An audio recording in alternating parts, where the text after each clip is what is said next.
Our special guest speaker enlisted in the United States Army in 1961. And after officer candidate school, he was commissioned as a second lieutenant in the infantry in 1963.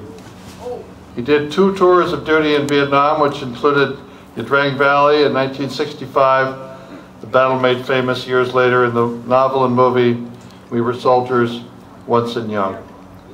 Now his 21-year military career, he earned many awards and citations, including the Bronze Star with V and 4 oak leaf clusters, the Purple Heart, Meritorious Service Medal, 2 oak leaf clusters, 9 awards of the Air Medal. He was also awarded the Combat Infantry Badge and the Parachute Badge. Ladies and gentlemen, please welcome Fort Lewis 1994 Retiree of the Year and a longtime wonderful friend of mine personally as well, Lieutenant Colonel Dick Merchant. Dick, come on up.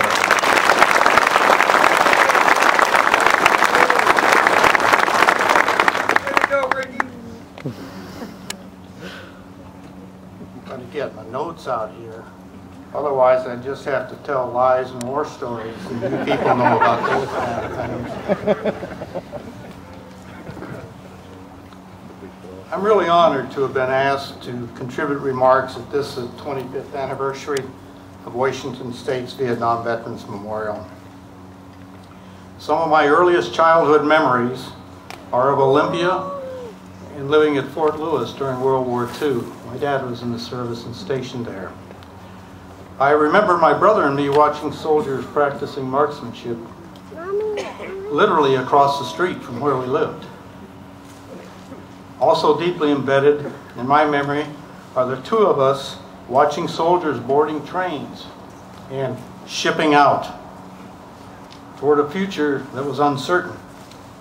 Of course, the military band played patriotic marches. It was with awe and pride that we watched and cheered. Many years later, and 6 weeks after I returned from my first tour of duty in Vietnam, my brother shipped out from Fort Lewis as an infantry battalion surgeon, eventually earning the Combat Medic's Badge. There were no bands or cheering crowds. Many of you here in Olympia have been his patients over the years. As we all know, the Vietnam veteran had a different reception upon returning home. I remember returning veterans being advised to shuck their uniforms and don civvies as they out-processed, particularly in Oakland. I'm reading from the prologue of We Were Soldiers Once and Young. As Ralph mentioned, it's a New York Times bestseller for 17 weeks. It was co-authored by my battalion commander, retired Lieutenant General Hal Moore, and my friend Joe Galloway, arguably the preeminent war reporter of the last 2 or 3 generations. Quote, "Many of our countrymen came to hate the war we fought.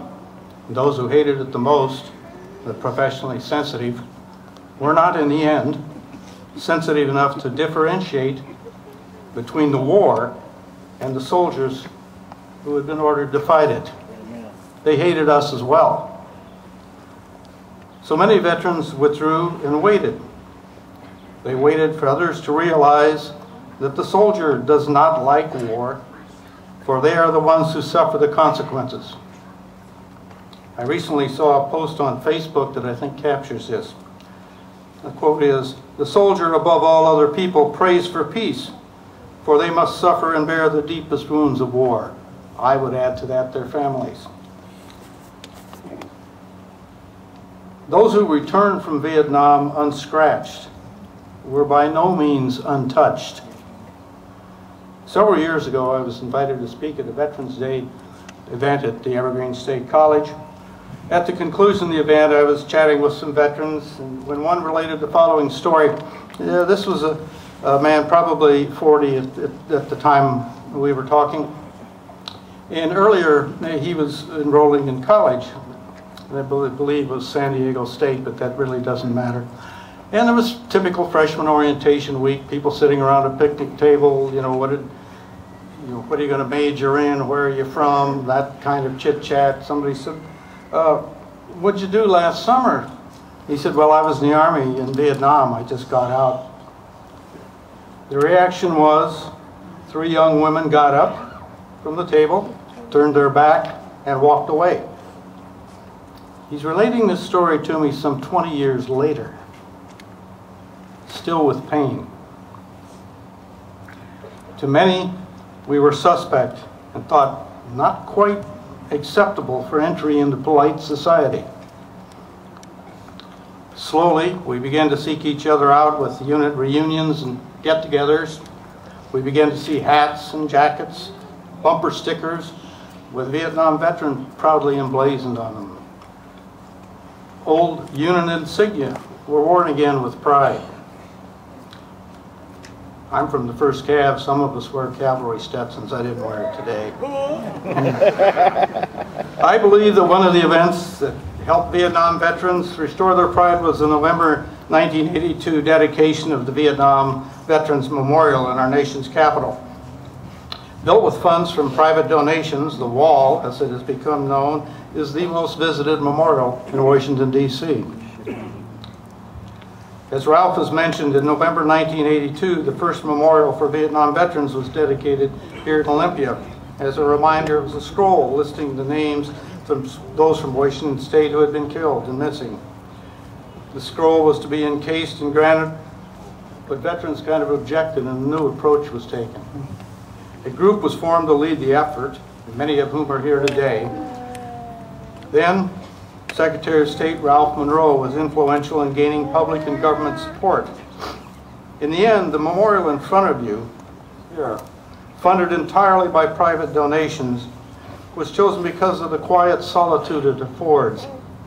And I just recently learned something in the last 3 or 4 days about the symbolism associated with this memorial. Those of you sitting here on the sitting wall, it begins at a lower level and then gradually increases as our involvement in that conflict grew.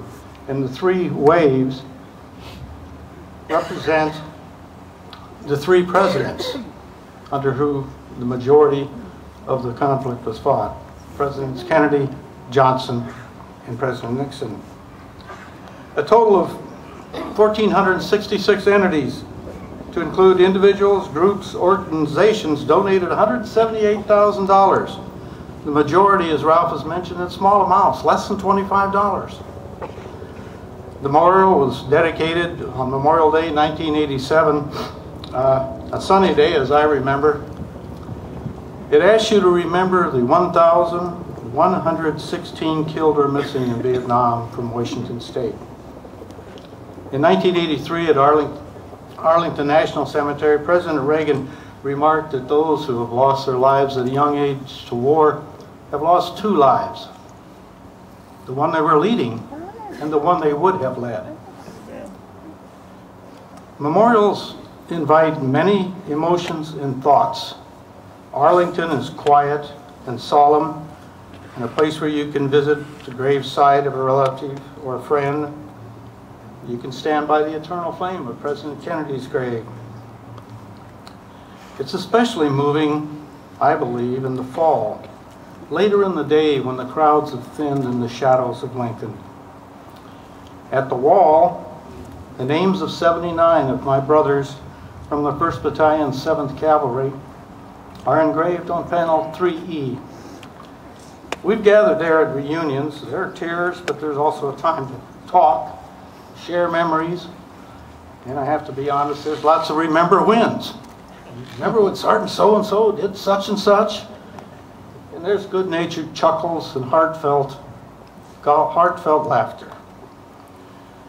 The wall in Washington, D.C., and this memorial wall here in Olympia seems so very personal. On panel 3E is the name of a young man from Bellingham, killed in November 1965 in one of the bloody battles of the Ia Drang Valley, specifically Landing Zone X-ray. I did not know him, but we were in the same battalion and therefore brothers.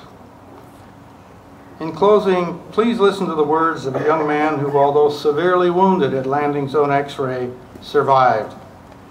He wrote on the 25th anniversary of this epic battle in a feature article for U.S. News and World Report the following: Some might ask why I haven't forgotten about Vietnam after all these years. Every night I rub a towel over my scars and see them in the mirror. I think of all those guys killed in action, wounded in action, and their friends, their relatives, and all those altered lives. How could I forget? I think of all the guys who aren't here. They never owned a microwave oven. They never saw a man walk on the moon. It's not so much what we went through as it is knowing what the other guys went through. They died dirty. They died hot, hungry, exhausted. They died thinking that their loved ones would never know how they died. I'm so proud to have been there and so proud of the guys who were there with me. I fought for this country, and now I own and farm 120 acres of my country. To me, that seems proper and just and so right. Clinton Poley, C Company, 1st Battalion, 7th Cavalry, Ackley, Iowa. One of my favorite quotes dealing with soldiers is from Hemingway's Sun Also Rises. The quote is, "He was a soldier," and that's saying quite a lot. You are soldiers, sailors, Marines, airmen, guardsmen. All are veterans, and that is saying quite a lot. It seems proper and just and so right as Washington remembers its Vietnam veterans at this memorial. I'm proud to be a Washingtonian, and so should you. Thank you, and Gary Owen.